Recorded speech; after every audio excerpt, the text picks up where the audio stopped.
महीनों से गुड़ा मलानी की अलग अलग सभाओं के अंदर एक ही मैसेज दिया कि अब मैं राजनीतिक से संन्यास ले रहा हूं। आपने सुना होगा, उन्होंने कहा था कि न मरो मरे न मोचो छोड़े, युवाओं को हम आगे नहीं आने देते। ये कहा नहीं कहा? बताओ हाथ खड़े करके आप साथियों। तो ये नौजवान साथी खड़े हैं, ये कोई किराए की गाड़ियां देके भीड़ मंगवाई हुई नहीं है, ये सब प्रधान साहब को सहारने वाले लोग हैं।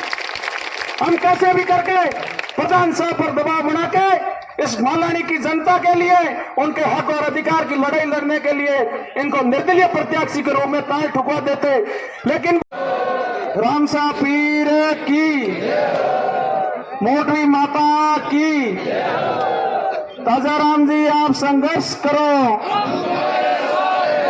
ताजाराम जी आप संघर्ष करो। आज की इस स्वाभिमान सभा में मलानी के पिछले 40 वर्षों में नौजवानों के, किसानों के लिए संघर्षरत किसान नेता आदरणीय श्री ताजाराम जी चौधरी साहब, विभिन्न अलग अलग पंचायतों से आए हुए 25-30 सरपंचगण, पंचायत समिति सदस्यगण, अलग अलग राजनीतिक दलों से पधारे हुए समस्त मानवों, पिता तुल्य बुजुर्गों, सामने जो खड़े मेरे नौजवान साथियों, आज के इस कलयुग के अंदर मैं प्रधान जी को कहना चाहता हूं कि यह शक्ति प्रदर्शन टिकट बंटवारों से 2-3 महीने पहले करना था, लेकिन हम लोगों ने बड़ी भूल कर दी। जिन लोगों ने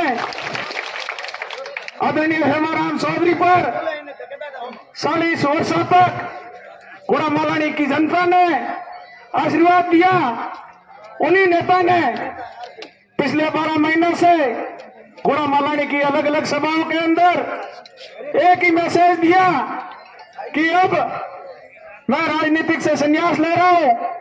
आपने सुना होगा, उन्होंने कहा था कि न मरो मरे न मोचो छोड़े, युवाओं को हम आगे नहीं आने देते। ये कहा नहीं कहा? बताओ हाथ खड़े करके आप साथियों। उस हेमाराम के कहने से ताजाराम जी प्रधान साहब हो, चाहे हम जैसे छोटे लोग हो, इन्होंने लोकतंत्र के अंदर दावेदारी करने का सबका अधिकार है। लोकतंत्र के अंदर वोट मांगना सबका अधिकार है।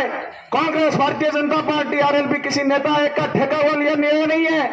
राजस्थान की विधानसभा के अंदर आज भी 200 में से 27 एमएलए निर्दलीय सुनकर जाते हैं, लेकिन प्रधान साहब के साथ दुख इस बात का है कि हेमाराम जी ने पूर्ण विश्वास दिलाया कि ताजाराम जी आप तैयारी करो, टिकट आपकी ही आने वाली है। अफसोस इस बात का होता है कि नामांकन से मैं 10 या 12 घंटे पहले कर्नल सोनाराम के नाम से टिकट जारी कर दी जाती है। भाइयों, तो तब होता है, नहीं तो हम जैसे नौजवान साथी ताजाराम जी प्रधान साहब के घर के आगे डेरा डाल देते। जो ये नौजवान साथी खड़े हैं, ये कोई किराए की गाड़ियां देके भीड़ मंगवाई हुई नहीं है, ये सब प्रधान साहब को सहारने वाले लोग हैं। हम कैसे भी करके प्रधान साहब पर दबाव बना के इस मलानी की जनता के लिए, उनके हक और अधिकार की लड़ाई लड़ने के लिए इनको निर्दलीय प्रत्याशी के रूप में ताल ठुकवा देते। लेकिन भैया, अभी उस बात को विराम नहीं दिया। जब नामांकन सभा का आयोजन किया गया कांग्रेस प्रत्याशी के रूप में गुड़ा मलानी के मेला मैदान में, तो किस बात का होता है कि जिन्होंने गुड़ा मलानी के विधायक हेमाराम चौधरी के लिए 40 वर्षों में हमेशा पलक पावड़े विषय, जहां भी उनकी चुनावी सभा हुई, हमेशा ये आगे दरी पट्टी बिछाने का काम किया। चुनाव के अंदर 2-2 महीने तक इसी घर के अंदर चुनावी कार्यालय चलते, लेकिन उस बंदे के साथ इतना बड़ा धोखा किया, इससे बड़ा दुर्भाग्य हो नहीं सकता।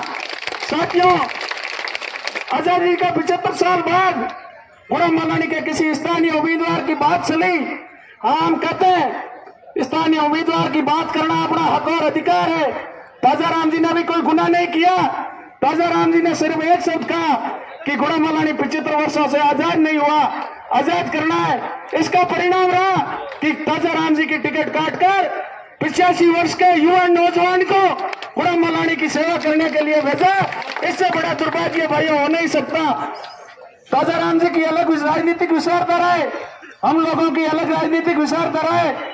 लेकिन प्रधान जी को मैंने यही आश्वस्त किया कि अगर ताजाराम जी कांग्रेस पार्टी आपको टिकट देती है तो हम हमारी जो 5 साल का संघर्ष है वो आपके लिए त्याग समर्पण करने के लिए तैयार है। पूरा मलानी का नौजवान और किसान इस स्थानीय प्रत्याशी दबंग किसान नेता ताजाराम जी के साथ है। लेकिन भाइयों, ये धोखा तो हो गया, अब आगे अपन को क्या करना है? जो ये 36 कौम की बिरादरी, पिता तुल्य बुजुर्ग, जो नौजवान साथी पधर है, आप सबको निर्णय लेना है। अब ताजाराम जी के बस की बात नहीं है।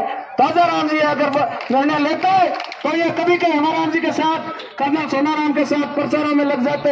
ये निर्णय पूरा मलानी की जनता जनार्दन को लेना है, इस मलानी के नौजवानों को लेना है। साथियों, जब किसानों को ज्यादा आवश्यकता हुई, गुड़ा मलानी के अंदर आपने सुना होगा पिछली बार राम जी का गौड़ के अंदर नर्मदा नहर का धरना चला, ये वही कर्नल सोनाराम जी है। उनका प्री प्लान था, 12 महीने पहले ही इन्होंने गुड़ा मलानी की सीट पर निगाहें डाल दी थी। प्रधान जी को ये आपका गेम नहीं है, ये इनका प्री प्लान 12 महीने पहले सेट हो गया था।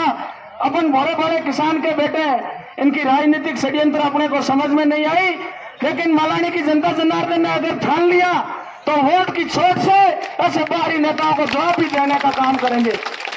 भाइयों, चिंता करने की आवश्यकता नहीं है। विभिन्न अलग अलग दलों से गुड़ा मलानी के शिक्षाविद भी इस चुनावी समर के अंदर कूदे हुए हैं, अलग समाजों से भी लोग कूदे हुए हैं। अब तय आपको करना है कि मलानी का ताज किसके सर पे सजना है। साथियों, ये लोग 25 तारीख के बाद कभी गुड़ा मलानी के लिए नहीं दिखेंगे। आप ये मन से भ्रम निकाल लेना कि जहां भी मलानी के नौजवानों पर, किसानों पर अत्याचार होगा तो कि ये लोग अपने लिए धरना प्रदर्शन कभी करने नहीं ले आएंगे। इसलिए आपको सोच समझकर निर्णय लेना है।